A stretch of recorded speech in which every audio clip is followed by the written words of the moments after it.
तो भी कुछ बच्चों ने 2025 के एग्जामिनेशन बहुत अच्छे से टारगेट करे होंगे और कुछ इस साल भी CGL 2026 की जो प्रिपरेशन है उसमें लगे होंगे, राइट। तो मैं आपको बहुत सारी चीज़ें ऐसे बताने वाला हूँ इस 5 से 10 मिनट के वीडियो में, जिसमें आपको आपके जो जो भी आपके नंबर्स हैं उसको कैसे आप इंक्रीज़ कर सकते हो इन आने वाले टाइम में, जो कि आपके पास पूरे 100 डेज़ का सिस्टम बना लेते हैं। तो उसमें आप कैसे अपने जो आपके जो प्रिपरेशन है उसको आप कैसे 10x लेके जा सकते हो, क्या तरीका होगा, किस तरीके से आप मूव करोगे, तो वो सबसे पहले बात करते हैं, ठीक है ना। तो सबसे पहले दो तरीके के स्टूडेंट हैं, जो पहले से तैयारी कर रहे हैं, जिनको 1-2 साल हो चुके हैं, या फिर जो स्टूडेंट हैं जो इस साल स्टार्ट करेंगे। तो देखिए, दोनों के लिए मैं आपको बताता हूँ। जो बच्चे इस साल स्टार्ट कर रहे हैं, है ना, और जो तैयारी कर रहे हैं, उनमें बस ये डिफरेंस है कि जो तैयारी कर रहे हैं उनका सिलेबस ऑलरेडी काफ़ी हद तक डन है, और जो तैयारी में भी लगे हुए हैं उनका सिलेबस अभी डन नहीं है, ठीक है ना। तो सबसे पहले मैं बताऊंगा जिनका सिलेबस डन है उनके बारे में, ठीक है। तो आपको पता है जैसे कि आपका जो हर एक पार्ट है, तो आपको ये क्लैरिटी मिल गई होगी इस साल का पेपर देने के बाद कि आपका कौन सा पार्ट कमज़ोर है, क्योंकि वो आपने पेपर भी देखे होंगे तो आपके कहाँ पर नंबर कम आ रहे हैं, ठीक है ना। अब वो मैथ्स में, अगर मैं पहले मैथ्स का डिस्कशन करूँ, तो मैथ्स में आपका अर्थमेटिक का पार्ट हो गया और दूसरा पार्ट आपका एडवांस का हो गया। तो सबसे पहले आपको ये फाइंड आउट करना पड़ेगा कि इसमें आपको क्या दिक्कत होती है, अर्थमेटिक में कौन से चैप्टर्स में आपको दिक्कत होती है। तो आप केवल उन्हीं चैप्टर्स की पहले प्रैक्टिसिंग कर लीजिए, और क्योंकि अभी आपके पास टाइम भी है, अभी आप उनको अच्छे से समझ भी सकते हैं, राइट। तो उन चैप्टर्स के कम से कम 200 से 250 के करीब क्वेश्चन निकाल लीजिए। तो आपको, और निकालने का मतलब ये नहीं कि केवल यूट्यूब वीडियो देखनी है, आपको उनकी प्रैक्टिसिंग करनी है। तो उन चैप्टर्स पे आपका कमांड होना शुरू हो जाएगा, और खुद से अच्छे से बैठिए, टाइम लगाइए, अभी आपके पास समय है कि आप इस तरीके का टाइम निकाल सकें। इसी तरीके से एडवांस मैथ्स में भी आपके कुछ इंपॉर्टेंट चैप्टर्स होते हैं, कुछ चैप्टर्स आपने पढ़े ही नहीं है, ठीक है ना। जैसे कि स्टैट्स का चैप्टर्स हो गया, है ना, मीन, मोड और मीडियन वाला। और एक और चैप्टर की बात करता हूँ, एक और चैप्टर आपका प्रिज्म एंड पिरामिड, है ना। आपको अभी से मेंस की तरफ मूव करना पड़ेगा, क्योंकि ऐसा नहीं ना प्रिज्म एंड पिरामिड का अगर एक क्वेश्चन या दो क्वेश्चन आपके प्री में आ जाएंगे तो आप उनको छोड़ देंगे, ऐसा तो बिल्कुल भी नहीं करेंगे। तो ये कुछ चैप्टर्स हैं जो नेचुरली हम शुरू में नहीं करते हैं, तो इन पे भी आपको काम करना है, ठीक है ना। अच्छा, ये उन बच्चों की बात चल रही है जो ऑलरेडी प्रिपेयर कर रहे हैं। तो अर्थमेटिक में आपका ये रहेगा, एडवांस में ही रहेगा। इसको आप एवरी डे एटलीस्ट 2 आवर का समय आप दीजिए, जिससे कि आप इनको अच्छे से प्रिपेयर कर सकें। 2 घंटे आपको इनके लिए निकालना है। पहले यही आइडेंटिफाई करिए एक पेपर पेन लेकर कि आपको किस किस चैप्टर्स में आपको दिक्कत है, वो आपको पता लग जाएगा जैसे आप पिछले पेपर्स को देखेंगे। देखो, आपको अगर एक बढ़िया जॉब लेनी है, आपको ऑर्गेनाइज बनना है, तो आपको इस तरीके से सोचना ही पड़ेगा, ठीक है। दूसरी बात करते हैं, तो ये मैथ्स का पूरा कंसर्न है जो आपको समझना है इन आने वाले दिनों में, है ना। फिर मैं आपको आगे ही चीज़ें बताऊंगा। इसके बाद हम बात करते हैं रीजनिंग की। तो रीजनिंग के सेक्शन की अगर हम बात करते हैं, तो रीजनिंग का सेक्शन सभी को बहुत ईजी लगता है ना, ईजी लगता है। नेचुरली सभी बच्चे बोलेंगे कि सर रीजनिंग में कोई दिक्कत ही नहीं है, एक्चुअली दिक्कत है। देखो, अगर हम बात करते हैं 25 क्वेश्चन है, अगर आप 25 में से अगर आप 22 और 23 क्वेश्चन करते हैं ना, तो ये दिक्कत ही है। इसको आप अच्छा मत मानिए।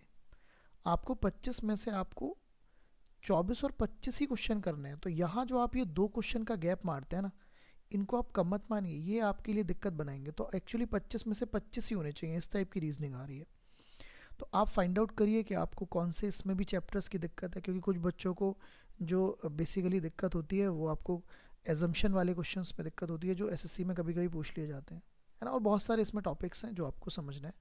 तो इसमें भी ऐसा नहीं है कि इसको छोड़ दो, इसका आप एक अगर एवरीडे मॉक लगा लोगे, और इसके लिए अगर आप 50 मिनट अगर आप दे दोगे या 1 घंटा आप दे दोगे, तो ये आपके लिए मोर देन इनफ होगा, अगर एवरीडे आप इस पर काम करते हो। देखो, रोज काम करना है, तभी काम बन सकता है। तो ये रीजनिंग का पार्ट हुआ जो आपको समझना है, ठीक है ना। तो इसका आप एवरीडे आप इसके ऐसे कर लीजिए, आप इसके 50 क्वेश्चन लगा लीजिए। अगर आपको अभी लगता है मेरे को टॉपिक वाइज करने हैं, तो आप टॉपिक वाइज भी कर सकते हैं, है ना। फिर आपके मॉक वगैरह की बात भी मैं बताऊंगा। तो ये काम आप इस पर कर लीजिए, ठीक है ना। तो टॉपिक वाइज आप 50-50 क्वेश्चन का रोज हिसाब बना लीजिए। अभी समय है आपके पास, क्योंकि आप मार्च के एंड तक ये सब काम कर सकते हैं। ओके, इसके बाद हम बात करते हैं आपके जीके सेक्शन की। तो जीके सेक्शन की अगर हम बात करें, तो देखो, ये सेक्शन हमेशा ही दिक्कतों का सामना इसमें करना पड़ सकता है। कुछ बच्चे जो ऑलरेडी प्रिपेयर्ड हैं, उनकी तैयारी, क्योंकि उन्होंने बहुत समय, बहुत सारा अपना टाइम डेडिकेट किया है और बहुत अच्छे से वो समझ पा रहे हैं, तो वो ये भी समझ गए होंगे पेपर को देखते हुए कि पॉलिटी से कितने क्वेश्चन आते हैं, हिस्ट्री से कितने क्वेश्चन आते हैं, करंट अफेयर से कितने क्वेश्चन आते हैं, ठीक है ना। और अगर हम बात करें साइंस से कितने क्वेश्चन आते हैं, ये आपको जब पेपर आप मल्टीपल पेपर देते जाते हैं तो आपको आइडिया लगना शुरू हो जाता है कि किस किस से कितने कितने क्वेश्चन आते हैं। उसका सिंपल तरीका ये है कि आप लास्ट ईयर के प्रीवियस ईयर जो क्वेश्चंस हुए हैं इस ईयर, लास्ट ईयर मतलब 2025 में जो क्वेश्चंस हुए, क्योंकि इस बार एडीक्यूटी ने पेपर कराया है तो एडीक्यूटी ही नेक्स्ट पेपर कराएगा, तो बेसिकली वो उसका पैटर्न जो है वही रहने वाला है। तो 2025 में जितने ही पेपर हुए, जैसे कि CGL हुआ, CPO हुआ, CHSL हुआ, तो इन सभी को आप बिल्कुल एकदम समझिए और खगोलिए, और इनको नॉट ओनली कि पेपर को रटना है, आप समझिए कि इसमें क्या क्या क्वेश्चंस, किस टाइप के क्वेश्चन पूछे जाता है। जैसे डांस से बहुत क्वेश्चन पूछे जाते हैं, बुक्स पूछ ली जाती हैं, है ना। तो आपको इसमें जीके में जो टारगेट आपका होना चाहिए वो 15 से 16 क्वेश्चन का होना चाहिए सही करने का। वैसे तो अगर 10-12 भी हो जाए तो बहुत है, तो इस पर डिपेंडेंसी बहुत ज़्यादा नहीं बनानी है, लेकिन इसको भी आप रोज़ 2 घंटे का समय दें। 2 घंटे का अगर आप समय देते हैं, वैसे 2 घंटे मोर देन इनफ होगा, इसमें आपका दिमाग पूरी तरीके से पक जाएगा। तो ये मोर देन इनफ टाइम होगा किस तरीके से आप इसको डील कर सकते हैं, राइट। तो ये सारी बात हुई। तो जीके पे बहुत ज़्यादा मतलब आपको फोकस करना है एवरीडे, अभी से पढ़ेंगे, पेपर के टाइम पे आपको मॉक से ही आपको बहुत सारी जीके मिल जाएगी। करंट अफेयर की बात करें तो करंट अफेयर की आप लेटेस्ट में जो चल रहा है ना, जो चल रहा है, क्योंकि देखो जीके में क्या पूछ लेगा यू डोंट नो, राइट। आप अगर करंट अफेयर अगर रहते हैं तो आपको मतलब थोड़ा सा एक कंसर्न बना रहता है कि ये क्वेश्चन आएगा तो मैं कर पाऊंगा, बाकी ये कर पाऊंगी, या फिर ये चीज़ें थोड़ी सी रहती हैं। तो ये रहेगा आपका जीके का सेक्शन, ठीक है ना। अब आते हैं इंग्लिश के सेक्शन पे, फिर मैं आपको और भी चीज़ें बताऊंगा, ध्यान से समझिएगा, ओके। अब देखिए इंग्लिश का सेक्शन जो है ये बड़ा ही क्रूशियल सेक्शन होता है।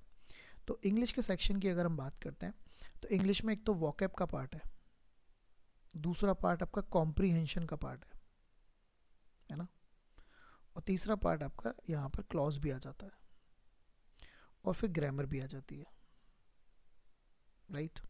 अब देखो वॉकैब का पार्ट हमेशा बच्चा बोलता है कि सर वॉकैब तो मेरे को आ नहीं रही और ये नहीं हो रहा है। मैंने क्या बोला, आप प्रीवियस ईयर क्वेश्चंस पढ़ लीजिए, और उन जब वॉकैब को आप पढ़ेंगे प्रीवियस ईयर से 2025 के ही सारे पढ़ लीजिए पहले, है ना।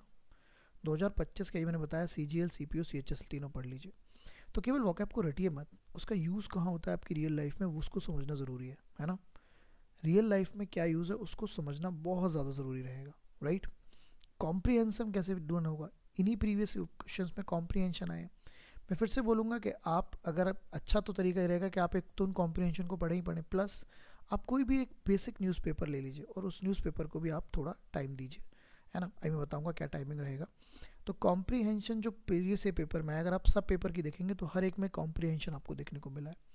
उनको नॉट ओनली उनको पढ़िए आप, है ना। आपको पहले तो यही पता नहीं लग पा रहा है कि वो कह क्या रहा है, अगर वो कह ही क्या रहा है यही समझ में नहीं आएगा, शुरू में आएगा भी नहीं। कुछ बच्चे हिंदी मीडियम से होते हैं, कुछ इंग्लिश मीडियम से होते हैं, वैसे मैं कोई डिफ्रेंशिएट नहीं करूँगा, बट फिर भी जब आप पढ़ते हैं तो आपकी स्पीड इतनी तेज़ होनी चाहिए कि आप उसको 2 बार में पढ़ दें। स्पीड जब तक तेज़ नहीं होगी, और उसमें जब आप क्या बोलना चाह रहा है वो भी आपको समझना है, तो ये दोनों बातें बड़ी इंपॉर्टेंट होंगी।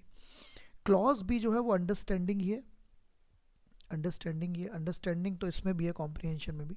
क्लॉज पूरा अंडरस्टैंडिंग है, आप उसको मेरा ये मानना है कि आप उसको 2 बार पढ़े बिना करे मत। 2 बार पढ़ने से आपको ही पता लग जाता है कहाँ पे क्या कंसर्न बनेगा, किस चीज़ का किसका कौन सी वैल्यू, कौन सा मतलब बेसिकली देखा जाए तो कौन सा पार्ट वहाँ पे पुट किया जा सकता है। तो इस क्लॉज पे आपको पूरा काम करना है, राइट। ग्रामर तो आपको पढ़नी पड़ेगी, ग्रामर के रूल्स आपको अच्छे से डन करने पड़ेंगे, और उसकी प्रैक्टिसिंग भी आपकी इन्हीं प्रीवियस ईयर से डन होगी। और जब जिन भी आप टीचर से पढ़ते हैं उनसे आप पूछिए, अपने एक रोज़ का एक हिसाब बनाइए कि मेरे को इसके कम से कम 100 क्वेश्चन डील करने, और 100 में से मुझे लगता है 25 क्वेश्चन आपके डाउट होंगे, तो आप उनसे जाके डिस्कस करिए कि इसमें क्या क्या हो सकता है। 25 में मेरा मानना ऐसा है कि 20 क्वेश्चन तो आपके दिमाग में बैठ ही जाएंगे, बाकी 5 क्वेश्चन आपको फिर भी लगता है तो आप उनको एक अलग तरीके से लिख कर समझिए, राइट। क्योंकि ये हमारा दिमाग बोलता है कि हम 20 के करीब, हम लगभग 70% के करीब चीज़ों को समझ जाते हैं, ये मुद्दा होता है। अब इसके लिए कितना टाइम डेडिकेट करें, तो मुझे लगता है इंग्लिश एक क्रूशियल पॉइंट है, इसके लिए आपको 2.5 आवर का टाइम देना चाहिए। क्योंकि अगर आप देखो, अगर आप वॉकैब पढ़ेंगे तो अगर वॉकैब पढ़ेंगे तो उसमें 1 वर्ड भी आता है, ईडियम फ्रेजेस भी आते हैं। अगर आप कर चुके हैं एक बार तो इनके लिए आप थोड़ा मतलब हल्का तो नहीं पढ़ेंगे, क्योंकि प्रीवियस ईयर आपको सारा पढ़ना है। कॉम्प्रीहेंशन पढ़ने में और आपको न्यूज़पेपर पढ़ने में पूरा 1 घंटा लग जाएगा, न्यूज़पेपर पूरा 1 घंटा लेगा। बट न्यूज़पेपर को ऐसे मत समझिए, न्यूज़पेपर इज़ ए होम्योपैथिक दवाई, धीरे धीरे काम करेगी, राइट। तो वो आपको 2 से 3 महीने बाद चीज़ों देकर जाएगी, उसमें आपको करंट अफेयर भी देखने को मिलेगा, तो वो भी आपके लिए इंपॉर्टेंट होगा। और आपको मसालेदार चीज़ें नहीं पढ़नी है, आपको एडिटोरियल पढ़ना है, आपको फ्रंट पेज की न्यूज़ पढ़नी है, आपको स्पोर्ट्स पढ़ना है। ये 3 पेजेस होते हैं जो आपके पढ़ने के होते हैं। तो न्यूज़पेपर में बेसिकली 3 ही पेजेस होते हैं, फ्रंट पेज, एडिटोरियल पेज, और तीसरा आपका क्या होता है, आपका स्पोर्ट्स पेज। ये 3 पेज अगर आप पढ़ लेते हैं तो ये आपका मोर देन इनफ है सारी करंट अफेयर के लिए, राइट। तो इस पे काम करना है। क्लॉज भी इसी की अंडरस्टैंडिंग है। ग्रामर में आपके सेंटेंस इंप्रूवमेंट हो गए, इसके लिए आप एसपी बख्शी किताब को यूज़ कर सकते हैं, और मैं चाहूँगा कि आप प्रीवियस ईयर यूज़ करें, तो उससे आपको आइडिया भी लग जाएगा कि इसमें क्या करना है ना। फिर सबसे बड़ी बात मैं इंग्लिश के लिए बोलूँगा अंडरस्टैंडिंग। अंडरस्टैंडिंग बहुत इंपॉर्टेंट है कि आपका जो सेंटेंस है वो कैसे मूव कर रहा है, उसका कंसर्न क्या है, ये सबसे इंपॉर्टेंट है, ठीक है ना। तो इस पे आपको काम करना है, इस पे आप धीरे धीरे अभी से मूव करेंगे तो आप आराम से आगे बढ़ पाएंगे, ठीक है ना। तो ये तो मेन हुई कि आपके चैप्टर्स वाइज आप कैसे मूव करेंगे, राइट। और आपको अभी ये जो 1 महीने का रोड मैप है ये क्या है, अब मैं बताता हूँ आपको 1 महीने के बाद आपको क्या करना है ना। जैसे जैसे आपके चैप्टर्स होते जाएंगे, जैसे जैसे मुद्दे होते जाएंगे, मतलब ये आप डन कर पाएंगे, क्योंकि आपको ये सिलेबस जो है 1 महीने में फिनिश करना ही पड़ेगा ये सारा, 1 से 1.5 महीने में, राइट। उसके बाद आपको क्या करना है, उसके बाद आपको सिंपली मॉक्स लगाने हैं, क्योंकि मॉक्स लगाते समय आपको ये समझ में आएगा कि प्रेशर क्या चीज़ होती है, टाइम का प्रेशर क्या होता है ना। ये आपको समझना होगा। इसके बाद अगर हम दूसरा फोकस करें, प्रेशर कैसे हैंडल करना है, कौन सी चीज़ कौन से पार्ट को कब करना है, ठीक है ना। क्योंकि आप कितना टाइम किस में डेडिकेट कर रहे हैं, रीजनिंग में ज़्यादा टाइम तो नहीं डेडिकेट कर रहे, मैथ्स में तो ज़्यादा टाइम डेडिकेट नहीं कर रहे, जीएस में तो खैर क्या ही करेंगे, इंग्लिश में कोई ज़्यादा टाइम डेडिकेट तो नहीं कर रहे, क्योंकि मेन विलर जो रहेंगे वो तो ये तीनों ही रहेंगे, राइट। इन 150 नंबर में से आपको मैक्सिमम नंबर अचीव करना है, क्योंकि जीएस का सेक्शन आपका या तो आपके 25 नंबर देगा आपको, या मैक्सिमम 35 नंबर देगा, इससे ज़्यादा इसकी उम्मीद नहीं करनी है। आपको यहाँ पे सारा गेन करना है, क्योंकि अगर आपको किसी भी हालत में अगर 165 प्लस मार्क्स लाने हैं तो आपको इस सेक्शन में आपको 140 प्लस करना ही पड़ेगा, तभी वो मार्क्स पहुंच सकते हैं, राइट, क्लियर।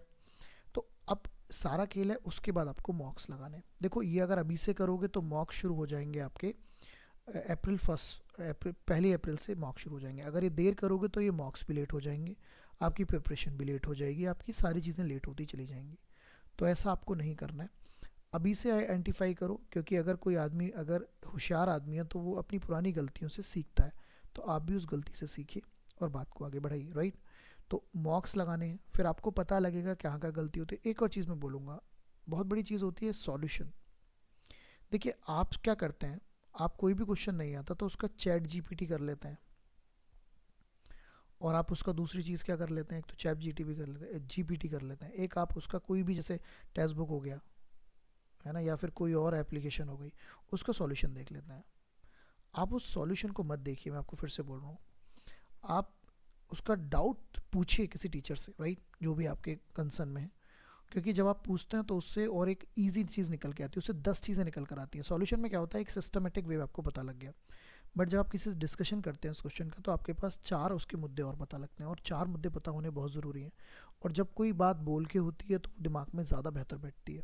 तो सॉल्यूशन को आप चैट जीपीटी और बस आंसर देख सकते हैं, बट मेरा ख्याल है कि आप उसको पूरे को सॉल्यूशन को समझिए, क्योंकि पेपर में ज़रूरी नहीं ना वही क्वेश्चन आए, पेपर में आपको कॉन्सेप्ट पे ज़्यादा अच्छे से काम करना है, राइट।